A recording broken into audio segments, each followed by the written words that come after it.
Bab 7. Episode Tong. Polisi tadi datang membawa kereta, dan dengan menggunakan kereta inilah aku mengantar Miss Morstan pulang ke rumahnya.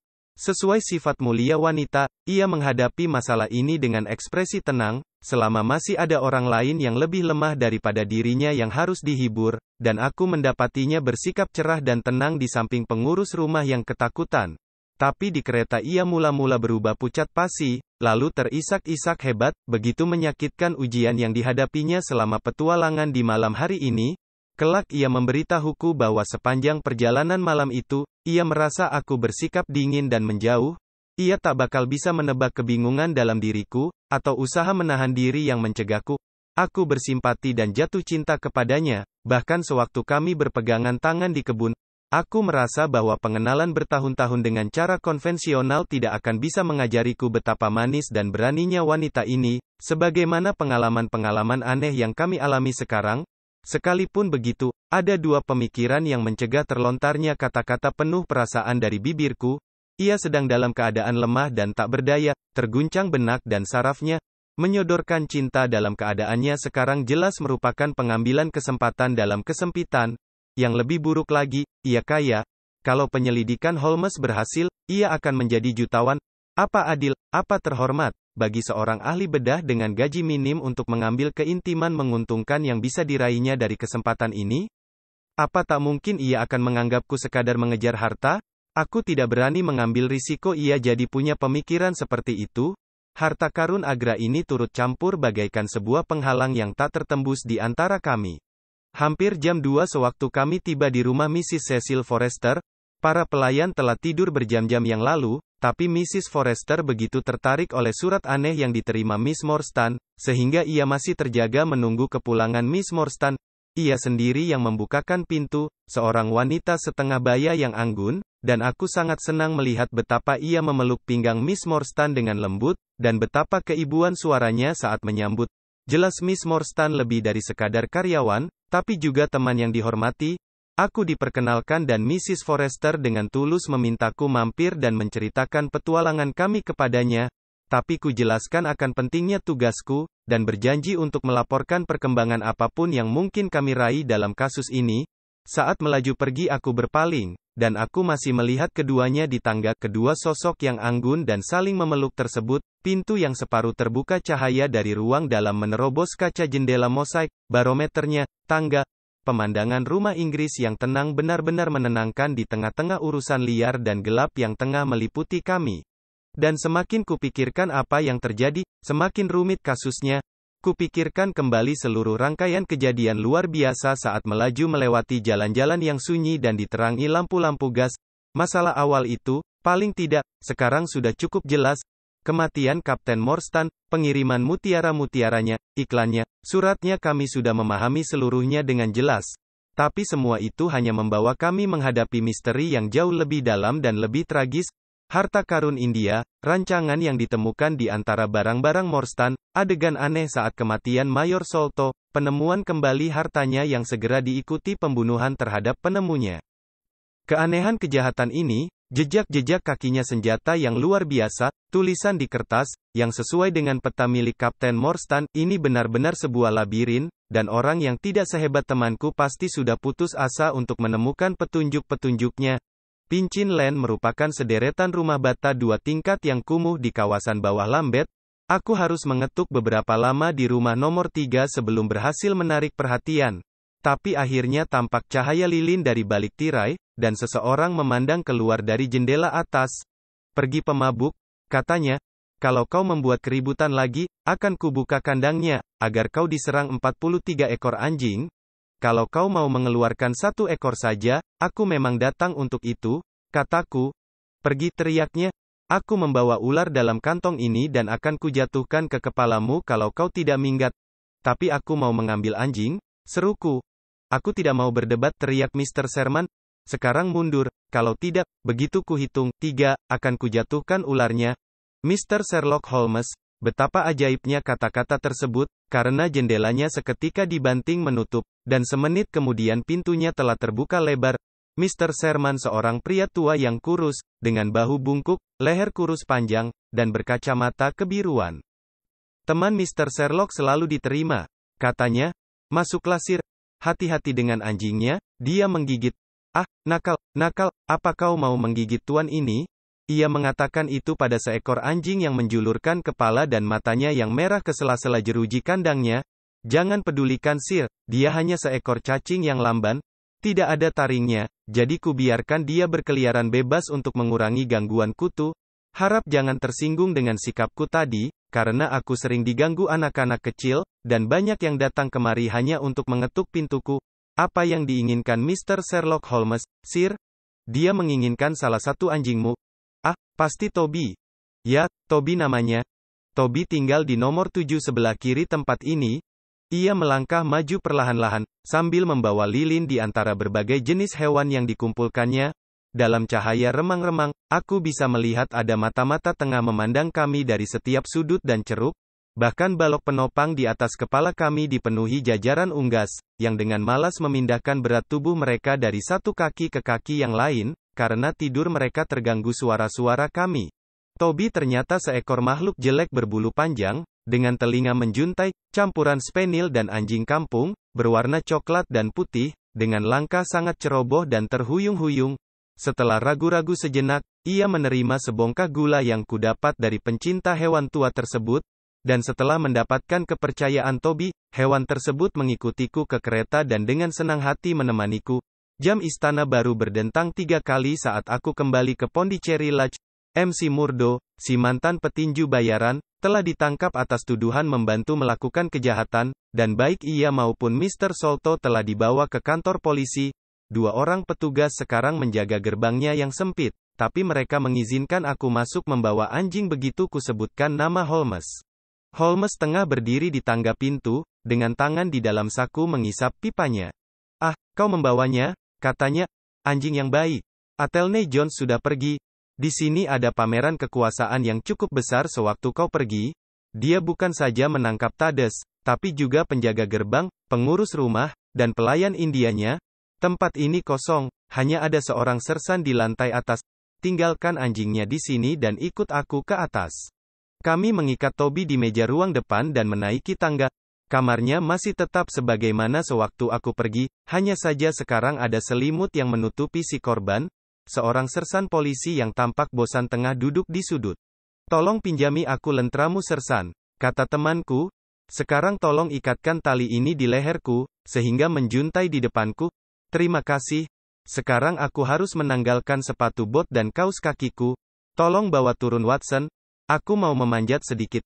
Celupkan sapu tanganku ke dalam kreosot itu. Cukup.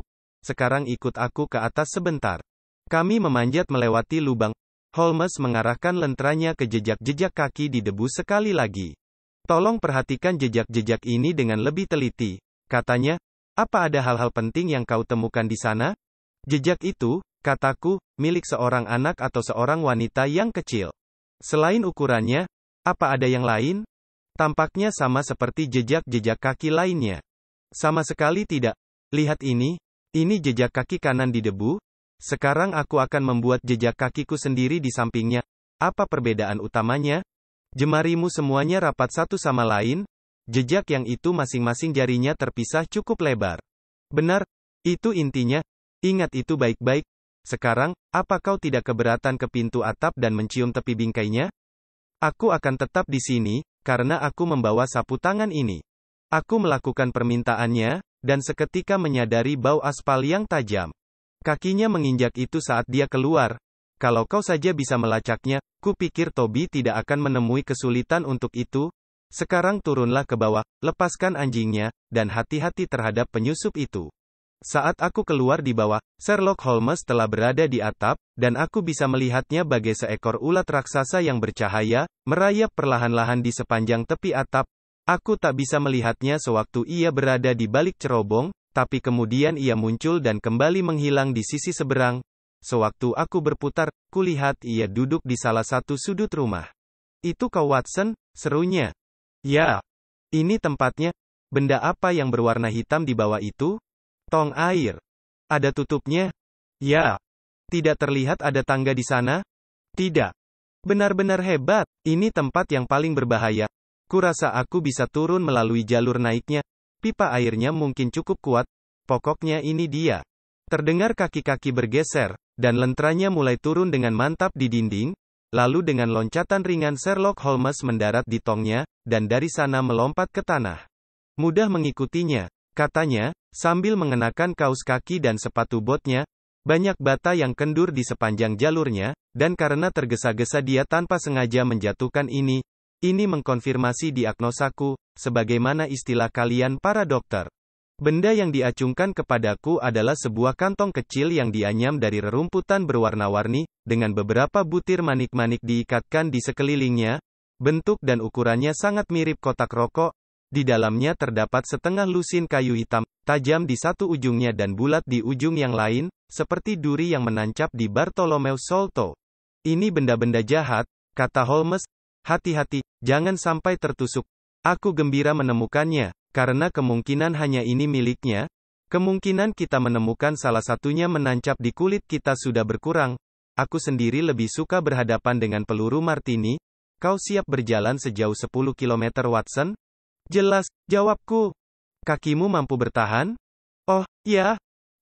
Ini dia Dogi, Toby tua yang baik. Cium Toby. Holmes mengulurkan sapu tangan yang terendam kreosot ke bawah hidung anjing tersebut, sementara makhluk tersebut berdiri dengan kaki terpentang, sambil memiringkan kepala dengan cara sangat lucu, seperti seorang pakar hidangan mengendus anggur terkenal. Holmes lalu melemparkan sapu tangan tersebut, mengaitkan tali ke kalung anjingnya, dan membawanya ke kaki tong air. Makhluk tersebut seketika menyalak-nyalak dan, dengan hidung menempel ke tanah dan ekor menunjuk ke atas, mengikuti jejaknya dengan kecepatan yang menyebabkan talinya menegang dan kami berlari-lari sekuat tenaga. Kaki langit timur perlahan-lahan mulai terang, dan sekarang kami bisa melihat lebih jauh dalam keremangan yang dingin. Rumah persegi yang besar, dengan jendela-jendelanya yang hitam dan kosong, dindingnya yang tinggi dan telanjang, menjulang menyedihkan dan terpencil di belakang kami. Kami menyeberangi lahan, melewati bekas-bekas galian yang bertebaran tidak keruan. Seluruh tempat tersebut, dengan tumpukan tanah di sana-sini dan sesemakan yang tumbuh liar, tampak mengerikan tapi sesuai dengan tragedi menyedihkan yang menyelimutinya. Saat tiba di dinding batas, Toby berlari-lari menyusurinya, sambil merengek-rengek penuh semangat, di bawah bayang-bayangnya. Akhirnya ia berhenti di sebuah sudut yang terhalang sebatang pohon beech muda. Di titik temu kedua dinding, beberapa buah batanya telah lepas, dan ceruk yang ada aus pada bagian bawahnya, seakan-akan sering digunakan sebagai tangga. Holmes memanjat naik, dan setelah menerima anjingnya dari tanganku, ia melepaskan anjingnya di sisi seberang. Ada bekas tangan si kaki kayu, katanya saat aku naik ke sampingnya. Kau lihat noda darah di semen putihnya? Benar-benar beruntung kemarin hujan tidak turun deras. Baunya akan ada di jalan, sekalipun mereka sudah 28 jam mendului kita. Kuakui aku sendiri ragu-ragu sewaktu memikirkan keramaian lalu lintas yang melintasi London sementara itu, tapi ketakutanku menghilang tak lama kemudian. Toby tak pernah ragu-ragu atau berputar-putar, tapi terus melaju dengan gayanya yang aneh.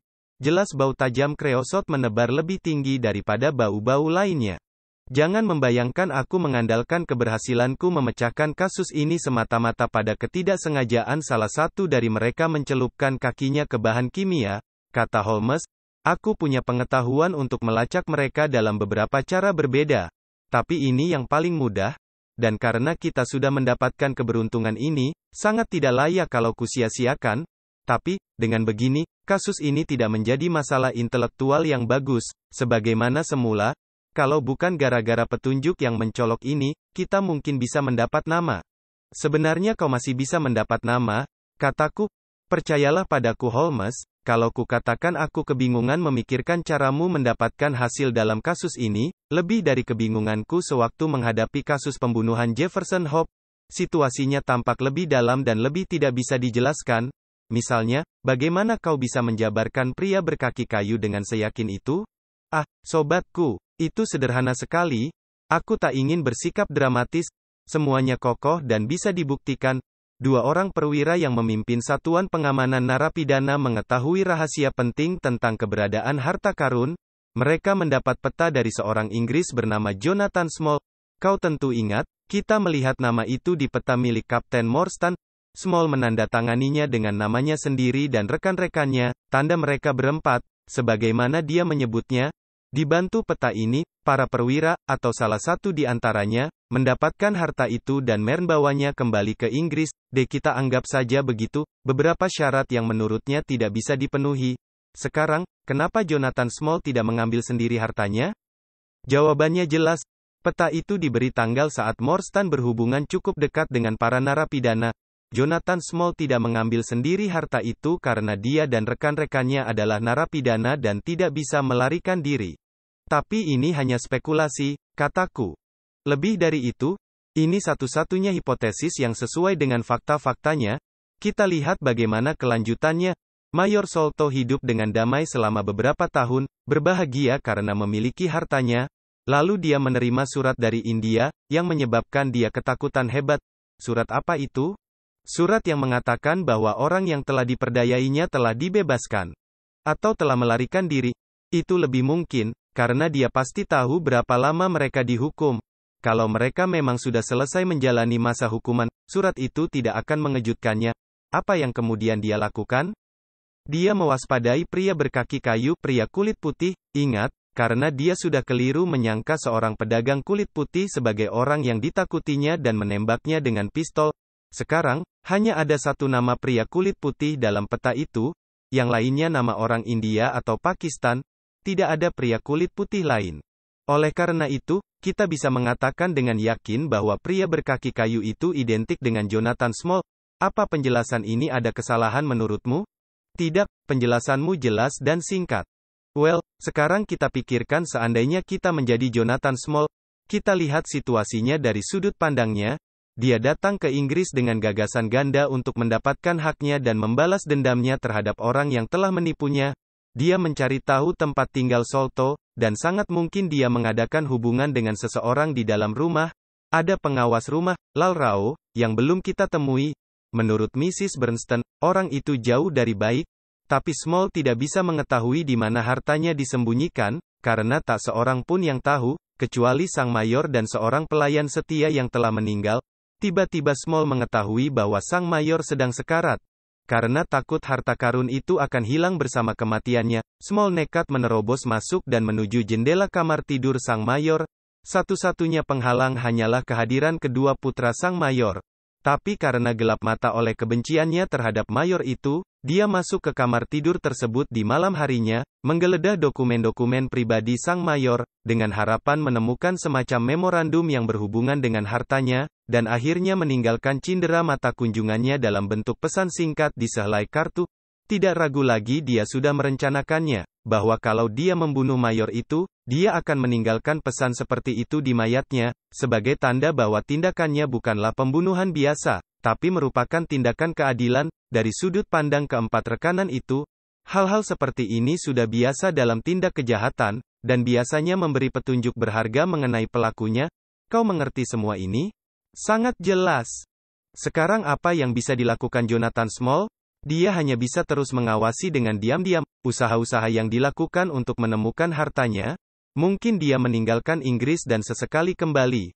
Lalu ruang di langit-langit ditemukan, dan dia segera diberitahu. Sekali lagi kita mendapat petunjuk keterlibatan orang dalam. Jonathan, dengan kaki kayunya, jelas tidak bakal mampu mencapai kamar tidur Bartholomew Sholto. Tapi dia mengajak seorang rekan yang agak menarik, yang mampu mengatasi kesulitan ini, tapi menginjak kreosot dengan kaki telanjang.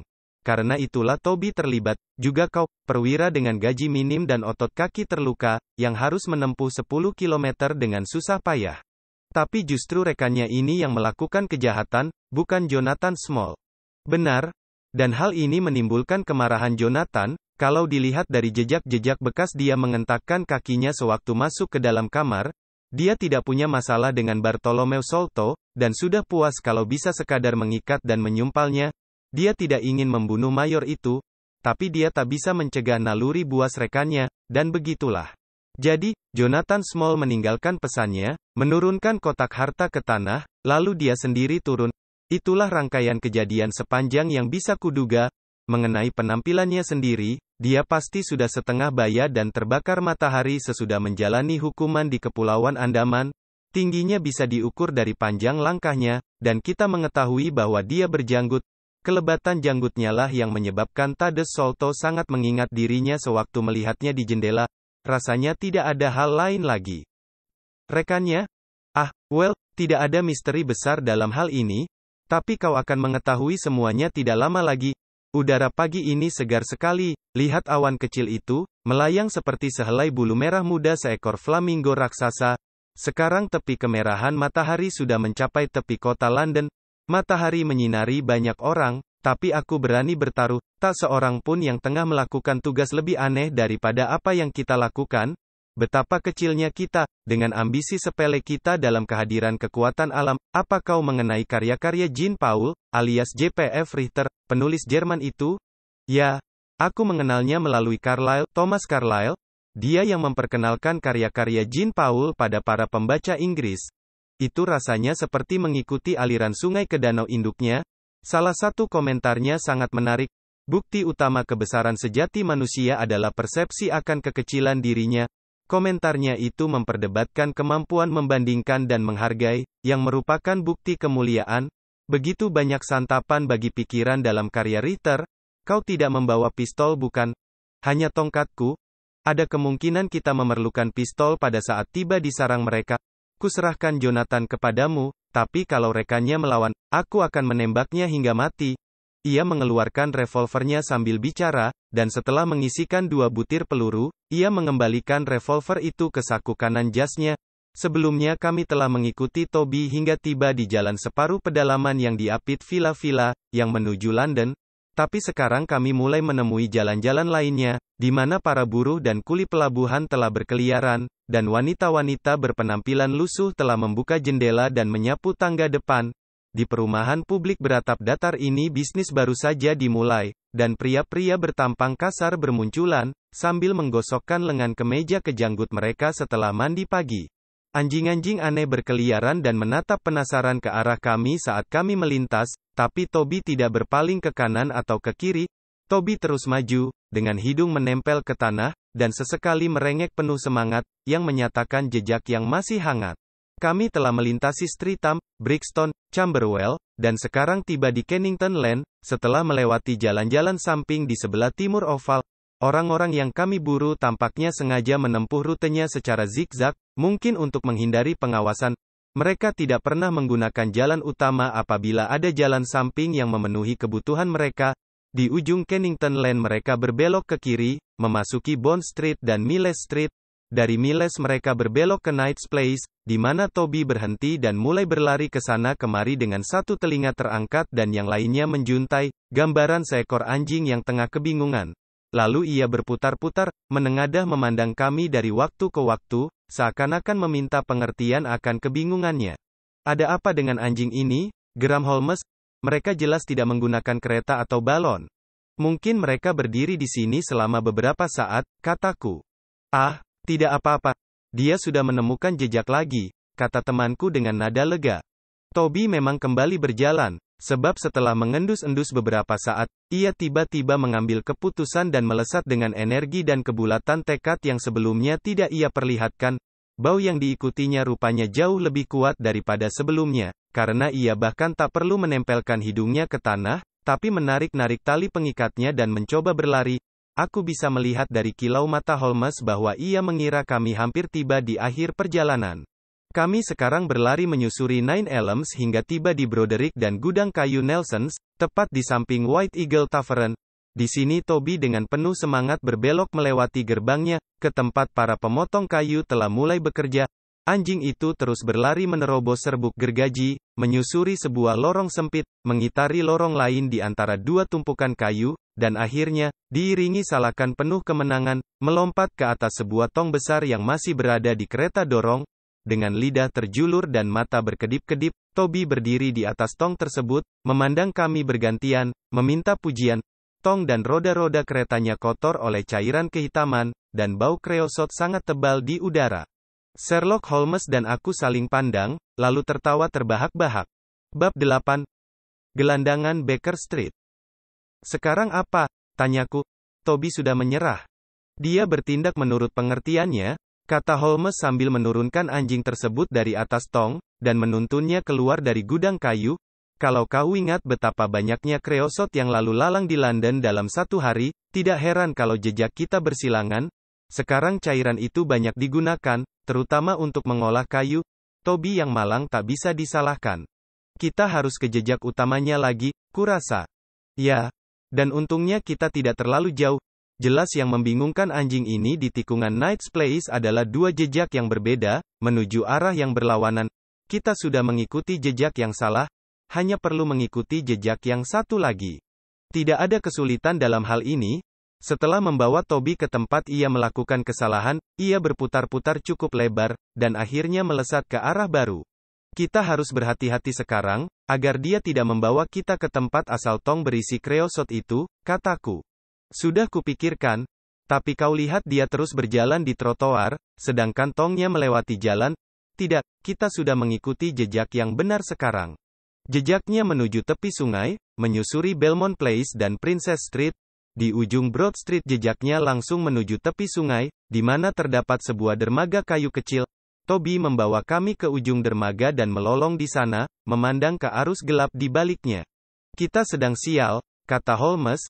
Mereka naik perahu di sini. Ada beberapa perahu kecil yang ditambatkan di sungai dan di tepi dermaga. Kami mengajak Toby berkeliling, tapi sekalipun telah mengendus-endus mati-matian, ia tidak memberikan tanda apapun. Di dekat dermaga pendaratan yang kasar terdapat sebuah rumah bata kecil, dengan plakat kayu yang menjuntai melalui jendela kedua. Mordecai Smith, tercetak di sana dengan huruf-huruf besar, dan di bawahnya, perahu disewakan per jam atau per hari. Tulisan kedua di atas pintu memberitahukan bahwa mereka juga menyediakan kapal uap, pernyataan yang dikonfirmasi oleh setumpuk batu bara di atas dermaga. Sherlock Holmes perlahan-lahan memandang sekitarnya, dan wajahnya tampak melamun. Ini tampaknya buruk, katanya. Orang-orang ini lebih cerdas dari dugaanku. Mereka tampaknya sudah menutupi jejak. Aku khawatir mereka sudah merencanakan semuanya. Ketika ia mendekati pintu rumah, pintu itu terbuka, dan seorang bocah berambut keriting, berumur sekitar 6 tahun, berlari keluar, diikuti seorang wanita gemuk pendek berwajah kemerahan yang membawa sebuah spons besar. Kembali kemari Jack, teriak wanita tersebut. Kembali kau, berandalan kecil. Kalau sampai ayahmu pulang dan melihatmu belum mandi, dia akan marah besar. Bocah kecil yang manis, kata Holmes. Benar-benar berandal kecil berpipi merah. Nah Jack, apa ada yang kau inginkan? Anak kecil tersebut mempertimbangkannya sejenak. Aku ingin 1 siling, katanya.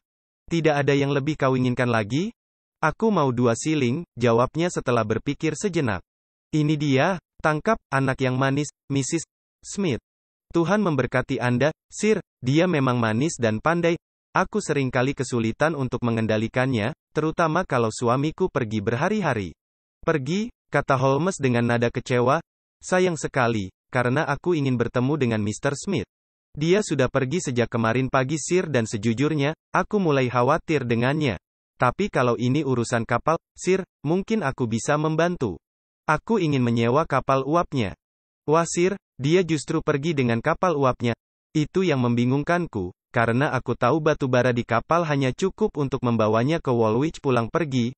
Kalau dia pergi membawa Bargas, aku tidak akan kebingungan, karena dia banyak mendapat pekerjaan hingga ke Gravesend, dan kalau banyak dia terkadang menginap di sana. Tapi apa gunanya kapal uap tanpa batu bara? Mungkin dia membelinya di tengah jalan? Mungkin Sir, tapi bukan begitu kebiasaannya. Berulang kali aku mendengar dia mengeluh mereka menjual batu bara terlalu mahal. Lagi pula, aku tidak menyukai pria berkaki kayu itu, dengan wajah jelek dan bicaranya yang kasar. Apa yang dia inginkan, datang kemari berulang-ulang? Pria berkaki kayu, kata Holmes dengan terkejut. Ya Sir, seorang pria kecoklatan dengan wajah mirip monyet sudah lebih dari sekali menemui suamiku. Dia yang membangunkan suamiku beberapa malam yang lalu, dan yang lebih keterlaluan lagi, suamiku tahu dia akan datang, dan suamiku sudah menyiapkan kapal uapnya. Ku beritahu sejujurnya Sir, aku merasa tidak enak karenanya. Tapi Miss Smith yang baik, kata Holmes sambil mengangkat bau, Anda ketakutan tanpa alasan? Dari mana Anda tahu kalau yang datang tengah malam itu pria berkaki kayu? Aku tidak mengerti, dari mana Anda bisa seyakin itu? Suaranya Sir, aku mengenali suaranya yang agak berat dan tidak jelas. Dia mengetuk jendela sekitar pukul 3. Keluarlah Matei, katanya, waktunya untuk bersiap-siap. Suamiku membangunkan Jim, anak tertuaku, dan mereka pergi tanpa mengatakan apapun padaku. aku bisa mendengar suara langkah kaki kayunya di bebatuan. Apa pria berkaki kayu ini sendirian? Entah Sir, aku tidak mendengar ada suara orang lain lagi. Maafkan aku, Mrs. Smith, karena aku berniat menyewa kapal uapnya, dan aku mendengar laporan yang bagus tentang, sebentar, apa namanya? Aurora Sir. Ah, dia bukan kapal tua berwarna hijau dengan garis kuning berlunas lebar? Bukan, kapal ini sama rampingnya seperti kapal-kapal lain di sungai. Suamiku baru saja mengecatnya, hitam dengan 2 garis merah. Rims, kuharap Anda segera mendapat kabar dari Mr. Smith. Aku akan menyusuri sungai, dan kalau melihat Aurora akan kuberitahu suami Anda bahwa Anda merasa khawatir. Cerobongnya hitam kata Anda tadi. Tidak Sir, hitam dengan garis putih. Ah, tentu saja, lambungnya yang hitam. Selamat pagi Mrs. Smith.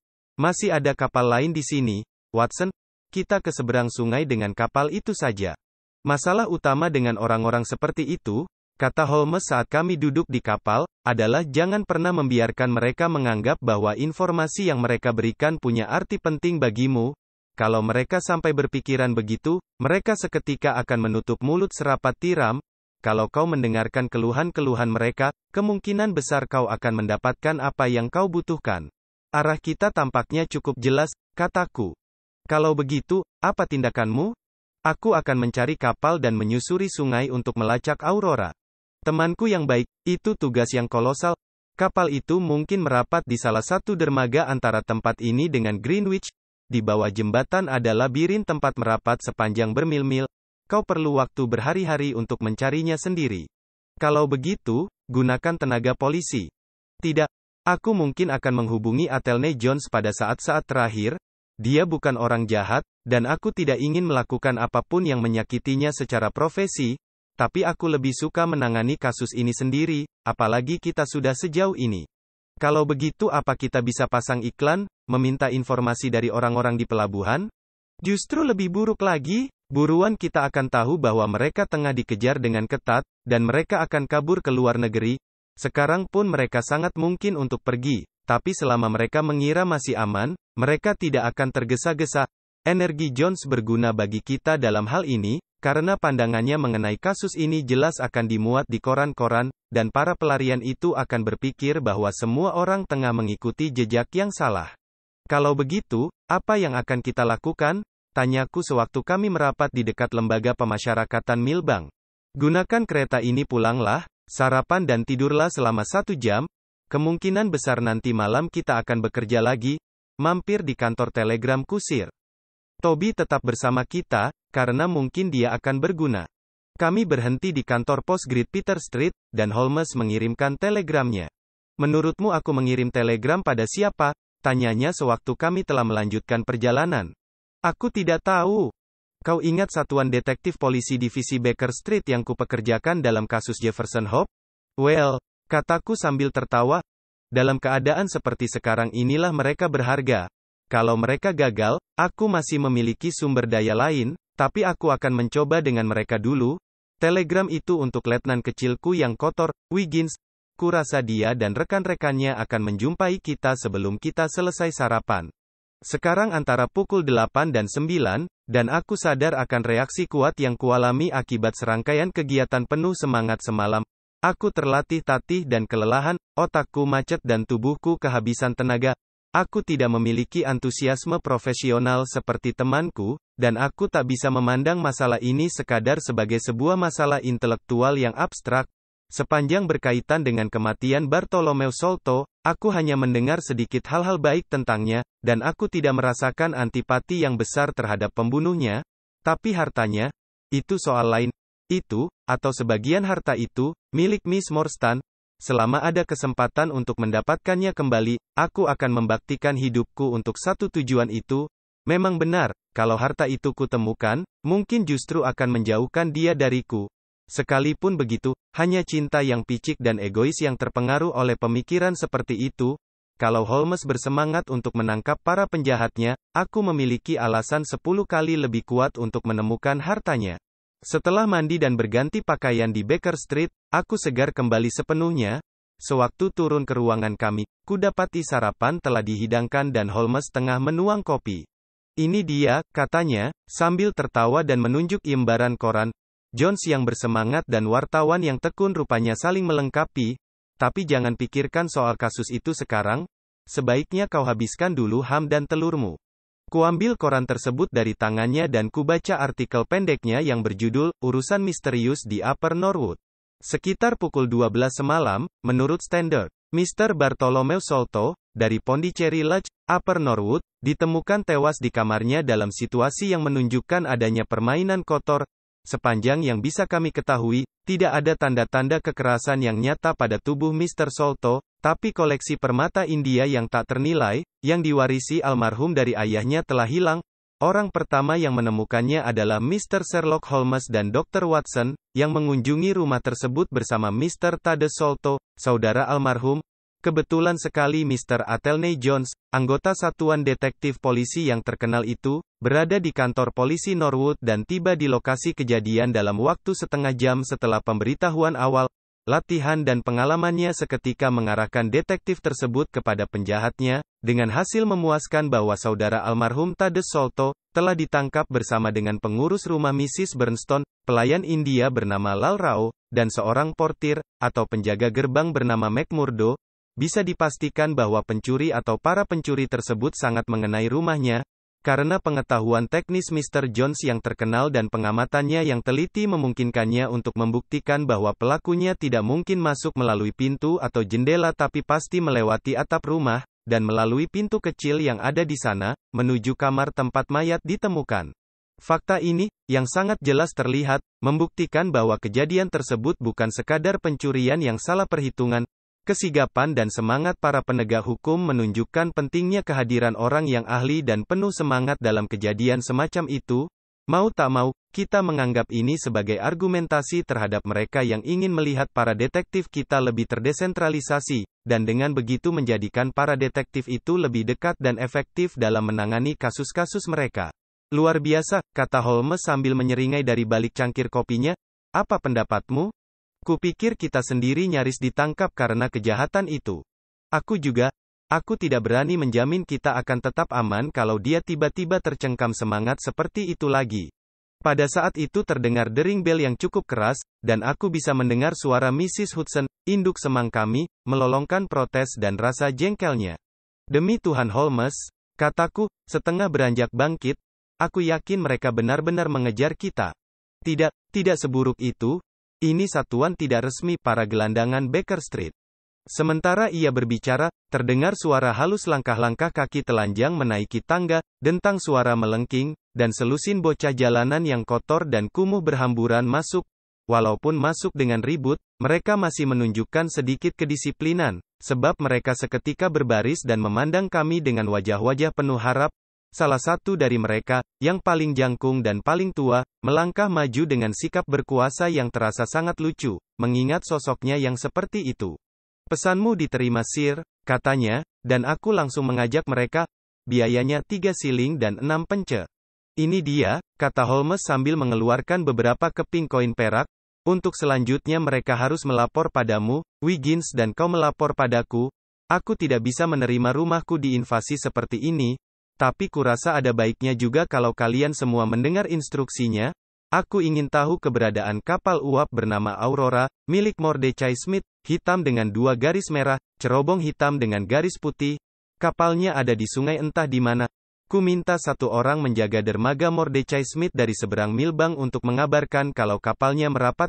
Kalian harus membagi tugas sendiri, dan memeriksa kedua tepi sungai secara menyeluruh. Beritahu aku begitu kalian mendapat kabar. Jelas? Ya Gubernur, kata Wiggins. Pembayaran seperti biasa, dan 1 gini bagi yang menemukan kapalnya. Ini uang muka hari. Sekarang pergilah. Ia memberi mereka masing-masing 1 siling, dan mereka berhamburan menuruni tangga. Sesaat kemudian kulihat mereka telah berlari-lari di jalan. Kalau kapal itu masih di sungai, mereka akan menemukannya, kata Holmes sambil bangkit berdiri dan menyulut pipanya. Mereka bisa pergi kemanapun, melihat segalanya, mendengar semua orang. Kuharap sebelum malam tiba mereka sudah melaporkan di mana kapal itu. Sementara ini, kita tak bisa melakukan apa-apa, kecuali menunggu hasilnya. Kita tak bisa melanjutkan mengikuti jejak yang putus sebelum kita menemukan Aurora atau Mordecai Smith. Toby bisa menghabiskan sampah ini. Kau mau tidur, Holmes? Tidak, aku tidak lelah. Aku memiliki kebiasaan yang aneh. Aku tidak pernah merasa kelelahan karena bekerja, tapi bersantai justru menguras tenagaku. Aku akan merokok dan memikirkan kembali bisnis aneh yang diperkenalkan klien kita ini. Kalau ada tugas yang mudah bagi manusia, maka inilah tugas itu. Pria berkaki kayu tidaklah umum, tapi menurutku rekannya pasti sangat unik. Orang itu lagi. Aku tak ingin membuatnya terdengar misterius bagimu. Tapi kau harus membentuk pendapatmu sendiri. Sekarang pertimbangkan data-datanya. Jejak kaki kecil, jemarinya tidak pernah terjepit sepatu bot, kaki telanjang, palu kayu berkepala batu, kelincahan tinggi, pasir kecil beracun. Apa kesimpulanmu? Orang pribumi, seruku. Mungkin salah satu orang India yang menjadi rekan Jonathan Small. Kemungkinannya kecil, kata Holmes. Sewaktu melihat tanda-tanda senjata aneh tersebut, aku cenderung berpikiran begitu, tapi karakteristik jejak kakinya yang luar biasa menyebabkan aku mempertimbangkan kembali pendapatku. Beberapa penghuni semenanjung India memang berperawakan kecil, tapi tak satu pun bisa meninggalkan jejak seperti itu. Orang-orang India yang biasa memiliki kaki panjang dan kurus. Orang-orang Pakistan yang biasa mengenakan sandal memiliki ibu jari kaki yang terpisah sangat jauh dengan jemari kaki lainnya, karena terbiasa menjepit sandal. Pasir-pasir kecil ini juga hanya bisa ditembakkan dengan satu cara. Pasir-pasir ini untuk sumpitan. Nah, kalau begitu, di mana kita bisa menemukan orang yang kita cari ini? Amerika Selatan, kataku. Holmes mengulurkan tangan dan menurunkan sebuah buku rebal dari rak. Ini volume pertama dari clipping koran yang diterbitkan. Bisa dianggap sebagai sumber referensi paling mutakhir. Apa yang ada di sini? Kepulauan Andaman, terletak 544 km di utara Sumatera, di Teluk Bengali, apalagi, iklim lembab, deretan karang, ikan hiu, Port Blair, lembaga pemasyarakatan, Pulau Rutland, perkebunan kapas. Ini dia, penduduk asli Kepulauan Andaman mungkin merupakan ras paling pendek di bumi ini, sekalipun beberapa ahli antropologi lebih memilih manusia semak Afrika, Indian Digger dari Amerika, dan orang-orang Terra del Fuegia. Tinggi rata-rata penduduk asli Andaman kurang dari 120 cm, sekalipun banyak orang dewasanya yang jauh lebih pendek dari itu. Mereka buas, pemarah, dan sulit didekati, namun mampu membina persahabatan yang sangat erat dengan orang yang sudah mendapatkan kepercayaan mereka. Ingat itu, Watson. Sekarang dengarkan ini. Mereka memiliki tampang menakutkan, dengan kepala besar yang aneh, mata kecil yang buas, dan ciri-ciri wajah yang tidak normal. Tapi kaki dan tangan mereka luar biasa kecil, begitu tertutup dan buasnya mereka, sehingga semua usaha pejabat Inggris untuk merebut hati mereka gagal total. Mereka selalu menjadi teror bagi para awak kapal yang karam. Mereka suka menghantam kepala korban yang selamat dengan gada batu atau menyumpit dengan anak panah beracun. Pembantaian-pembantaian ini terkadang diikuti dengan pesta kanibal. Orang-orang yang ramah dan menyenangkan, Watson. Kalau orang ini dibiarkan sendiri, mungkin hasilnya akan lebih buruk lagi. Kurasa Jonathan Small menyesal setengah mati telah mempekerjakan orang ini. Tapi bagaimana dia bisa mendapatkan teman seperti ini? Itu tidak bisa ku ketahui. Tapi, karena kita sudah memastikan bahwa Small datang dari Andaman, tidak mengherankan kalau dia mengajak salah satu penduduk asli. Kita akan tahu pada waktunya nanti. Watson, kau tampaknya sudah kelelahan. Berbaringlah di sofa, dan coba kulihat apa bisa membuatmu tidur. Ia mengambil biolanya dari sudut, dan saat aku membaringkan diri, ia mulai memainkan nada-nada lembut yang menghanyutkan, nada-nadanya sendiri, tentu saja, karena ia sangat berbakat dalam improvisasi. Samar-samar aku teringat tangannya yang kurus, wajahnya yang serius, dan tongkat penggesek biolanya yang naik turun. Lalu aku merasa melayang-layang dengan damai di lautan suara yang lembut, hingga kudapati diriku di alam mimpi, dengan wajah Mary Morstan yang manis menunduk memandangku.